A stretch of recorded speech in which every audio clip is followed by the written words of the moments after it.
오늘 말씀의 제목은 디모데를 디모데 되게, 디모데를 디모데 되게라고 그렇게 정했습니다. 여러분들은 여러분들답게 살아가고 있습니까? 요즘 사람들은 많이 혼란스럽습니다. 너무 많은 정보, 비교, 기준들 앞에서 자신을 잃어버렸기 때문입니다. 나는 누구인가? 라는 질문에 답하지 못한 채 사람들의 기대에 맞춰 살아가는 그런 경우가 어쩌면 우리들의 진솔한 모습일 것입니다.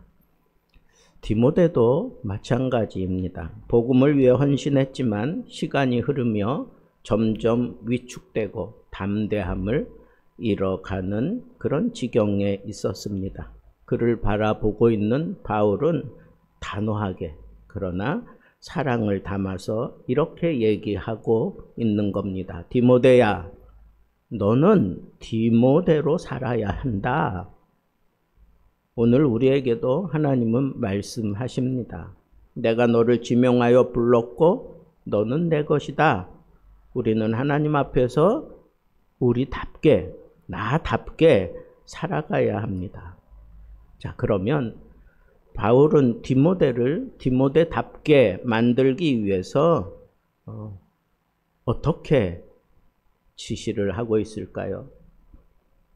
디모데를 디모데 되게 만든 세 가지 은혜가 오늘 본문 속에 담겨져 있습니다. 첫째는 3절부터 5절에 있는 말씀을 묶어보면 이는 내 속에 거짓이 없는 믿음이 있음을 생각함이라. 자꾸 디모데를 위해서 기도하게 되는 그 이유가 뭐냐? 네 속에 있는 거짓 없는 믿음 때문이다. 그렇게 얘기를 해요. 근데 그 믿음, 거짓 없는 믿음은 어머니 유니게와 외할머니 로이스로부터 받은 것이다 라고 그렇게 얘기를 합니다. 거짓 없는 믿음, 진실한 믿음을 가지고 있는 너는 너답게 살아야 돼 라고 그렇게 지금 격려하고 있는 것입니다. 초기 한국교회에 큰 부흥을 일으켰던 목사님이 계시는데 본래는 깡패였어요. 그래서 그 죄를 넘어가려고 하면 사람들이 다 두려워했어요. 왜? 거기 기믹두가 도사리고 있다가 사람들이 넘어가면 수틀리는 그런 상대를 만나면 아예 불신 패 버리고 그래서 아주 유명해졌습니다. 술과 폭력으로 아주 이름을 날렸던 사람인데 그에게는 믿음의 어머니가 있었어요. 그래서 그 어머니가 밤마다 무릎을 꿇고 기도했습니다. 그러니까 이 깡패 김믹두와 그 어머니는 또 신실하게 믿음으로 기도하는 모습이 이게 매치가 되지 않는 거예요. 사람들이 얘기하는 거예요. 저런 아들을 두고도 기도하나? 저런 기도를 들어줄까? 사람들이 조롱을 했습니다. 그러나 어머니는 그치지 않는 열정으로 끝까지 아들을 위해서 기도했습니다. 그러다가 어느 날 이 김익두가 꿈을 꾸게 되는데 거기서 십자가를 지신 예수 그리스도를 만나게 돼요. 그리고 난 이후에 회심을 하게 되고 변화되었습니다. 그리고는 김익두는 자기 친척들, 자기를 아는 모든 사람들에게 급보를 보낸 거예요.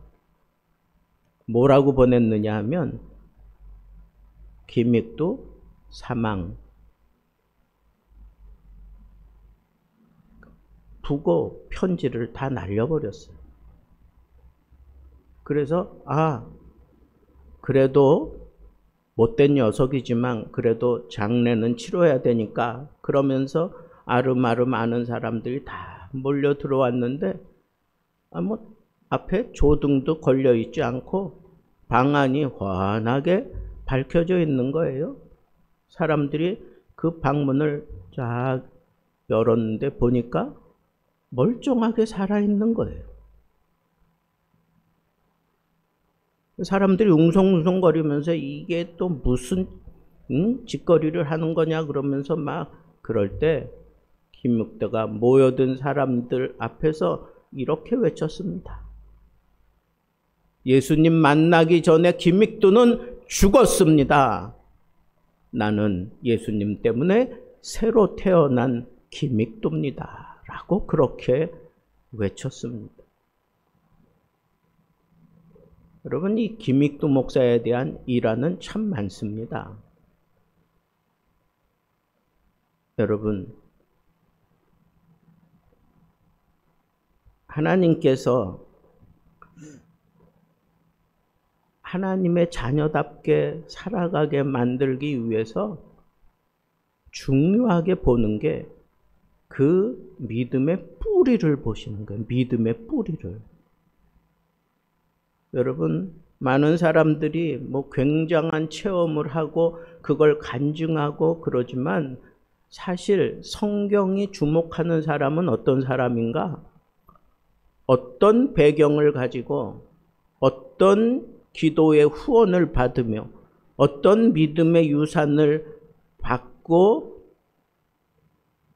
살아가고 있는지 그걸 보신다는 거예요. 김익두가 어머니의 기도 때문에 이렇게 변화될 수 있었던 것처럼 오늘 사도 바울이 디모데를 볼 때 그렇게 주저앉아 있고 낙심하고 있을 때 너는 믿음의 뿌리가 있는 사람이야. 그러니까 너는 낙심해서는 안 된다. 라고 그렇게 얘기하는 거예요. 디모데를 디모데답게 만들기 위해서 바울이 처방을 내린 첫 번째는 믿음의 뿌리를 붙잡아라 하는 거예요. 믿음의 뿌리를. 이 대목에서 우리는 모태 신앙으로 태어난 사람들이 얼마나 복받은 건가라고 하는 것을 우리는 생각해 볼 수 있습니다. 그렇습니다.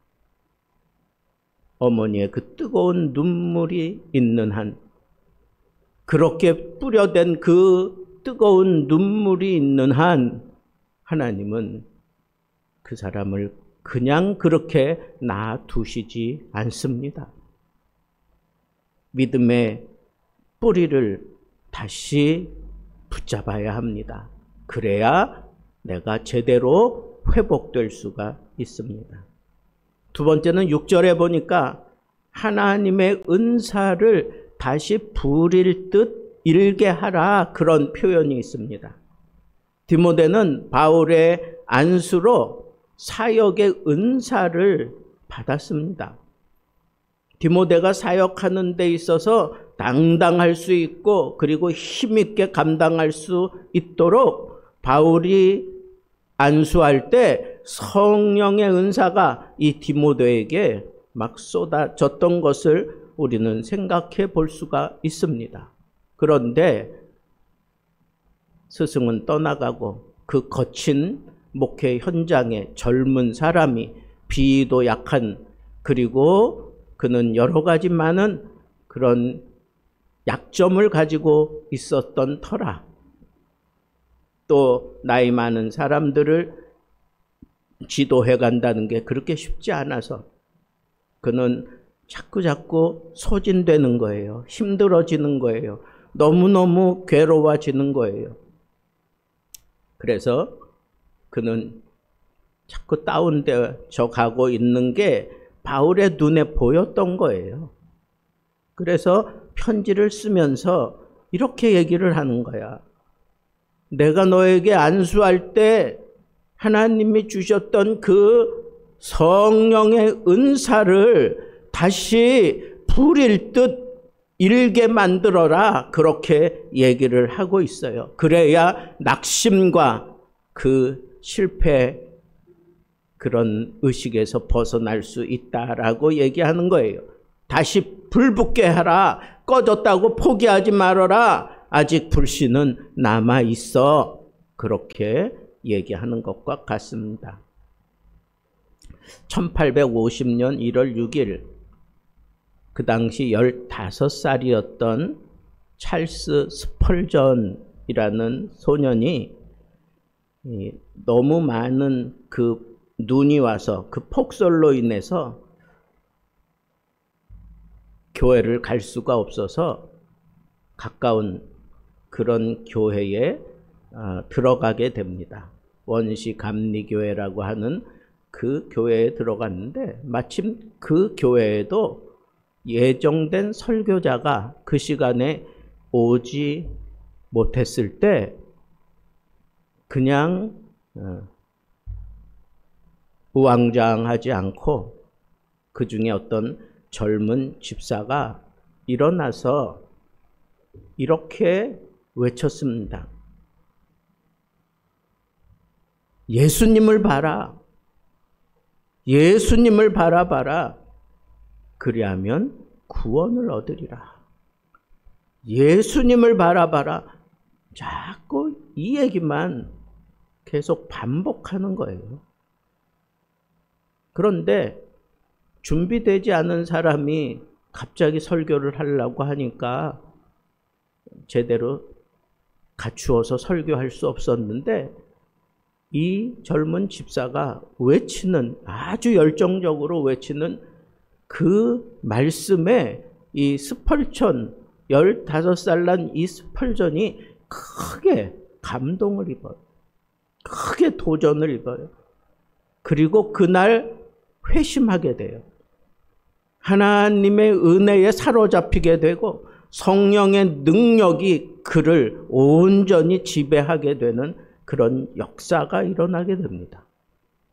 그리고 난 이후에 지금까지도 이 세상에서 가장 힘있는 그리고 유창한 설교자 가운데 한 사람이 바로 스펄전 목사입니다. 이 스펄전 목사의 그 주옥 같은 설교, 이런 것들을 들으면서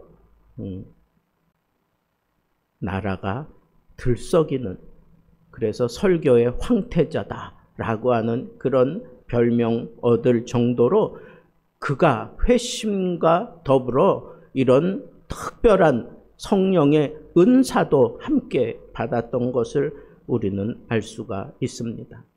여러분, 단순한 메시지, 그게 심령을 찌르고 사람을 회심시키고 성령의 은사로 그 사람을 사로잡아서 한 시대를 풍미할 수 있는 그런 사역자로 하나님이 붙들고 사용하시는 것을 우리가 생각해 볼 때, 하나님은 언젠가 우리 속에 심어놓은 그 불씨를 다시 불일 듯 일으켜서 하나님이 기어코 쓰시고야 마는구나 라고 하는 것을 우리는 생각할 수 있어야 합니다.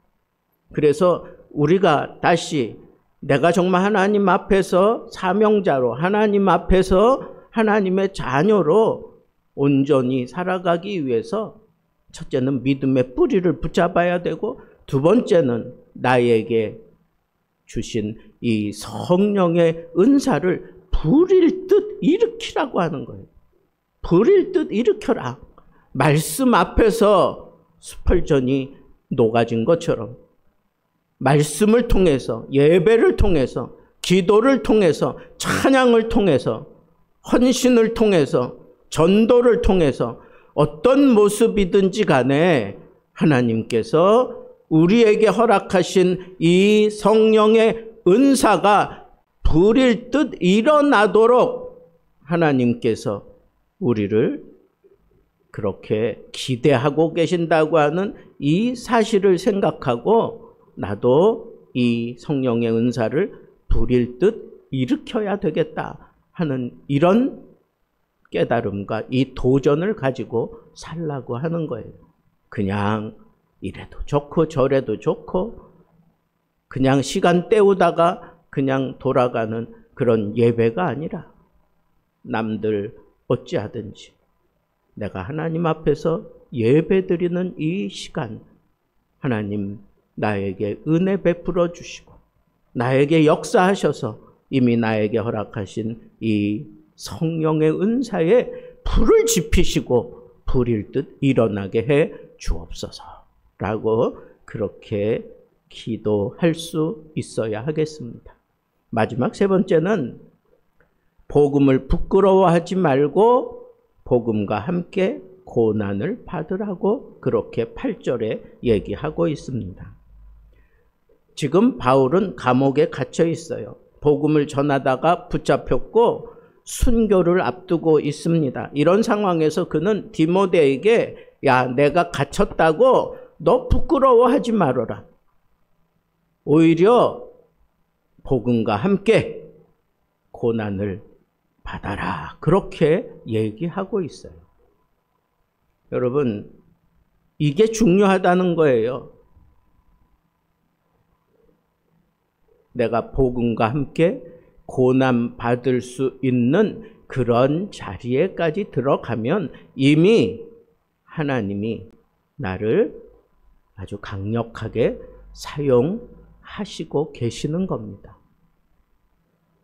왜냐하면 하나님의 능력을 따라 복음과 함께 고난을 받으라 그랬어요. 그러니까 내가 혼자 이 복음과 함께 고난받도록 그렇게 하나님이 놔두시는 게 아니라 하나님이 나에게 능력을 베풀어 주셔서 그 능력을 힘입고 고난을 받게 만들어 주신다고 하는 거예요. 1866년에 이 조선 땅의 토마스 선교사가 성경을 들고 두 번째로 조선 땅에 들어오게 됩니다. 대동강변에서 내리자마자 붙잡힌 그는 그 자리에서 그냥 목베임을 당하고 죽게 되는데 바로 그 순간에 자신을 죽이려고 하는 그 병사에게 손에 들고 있는 성경을 건네면서 미소를 지었습니다. 어쩔 수 없이 토마스를 죽였지만 그 선교사가 준 그 성경책을 어찌할 수 없어서 그냥 몰래 집으로 가지고 왔습니다. 그 당시 조선의 그 문화를 볼 때 이 종이가 참 귀한 그런 때에 있으니까 이 성경을 뜯어가지고 빵꾸난 그 벽지로 사용을 하고 그리고 천정이 시원치 않으면 그걸 뜯어가지고 천장에도 붙여놓고 문에도 창호지 대신 이 성경을 다 발라놓고 그리고 이 사람이 누워도 예수가 말씀하시기를 마음이 가난한 자는 복이 있나니 이게 그냥 다 보이는 거예요. 내가 너에게 평안을 끼치노니 담대하라 두려워하지 말라 이런 말씀들이 그냥 계속 눈에 들어오는 거예요.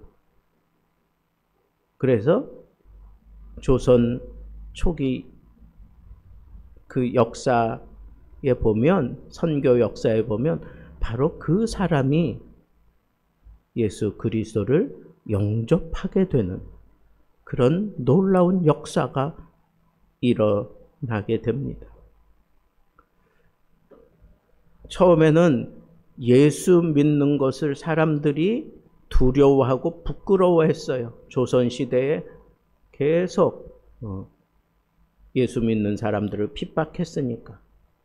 그러나 그 말씀이 그 속에 파고 들어가서 그를 온전히 변화시키고 회심을 일으키고, 그리고 말씀이 그를 지배하게 되니까 세상에서 줄 수 없는 그 평안함에 사로잡혀서 그 다음에는 당당하게 예수 그리스도의 이름을 증거하는 그런 모습으로 살아가게 되는 그런 조선의 선각자들이 많이 생겨났고, 그리고 선교사들을 통해서 하나님은 계속해서 능력을 베풀어서, 비록 나라가 그래서 복음과 함께 고난받는 지경에 이르렀지만 하나님의 능력을 따라 그 고난을 받을 수 있도록 하나님이 능력을 베풀어 주셨던 것을 우리는 믿고, 오늘날도 마찬가지입니다.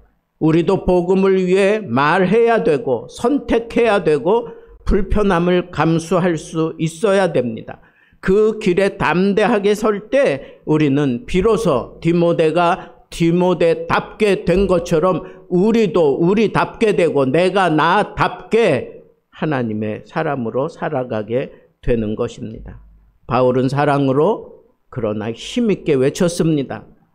디모데야, 내 뿌리를 기억해라. 내 은사를 다시 붙잡아라.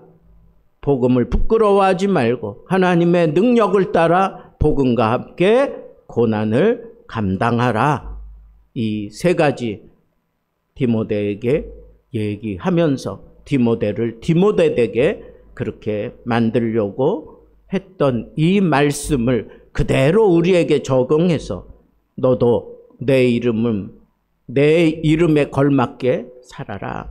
내가 너를 부르며 사랑했고 너 안에 내가 심은 것이 있다. 이제 다시 일어나 너답게 살아가도록 내가 능력을 준 대로 너에게 심어놓은 그 은사를 다시 불일 듯 불러 일으키면서 너답게 살아라. 오늘 우리에게 말씀하고 있습니다. 믿음의 뿌리를 기억하십시오. 은사를 다시 불붙게 하십시오. 복음을 위해 담대하게 일어나서 함께 하나님의 능력을 따라 고난 받을 수 있는 담대함이 여러분들에게 다시 일어나서 하나님의 자녀답게, 하나님이 붙들어 주신 그 사명자답게 나는 소중하고 나는 참 귀중한 사람이라고 하는 의식을 가지고 정말 여러분들의 이름에 걸맞게 여러분들답게 복음과 함께 살아갈 수 있는 하나님의 사람들 되기를 우리 주님의 이름으로 축복합니다.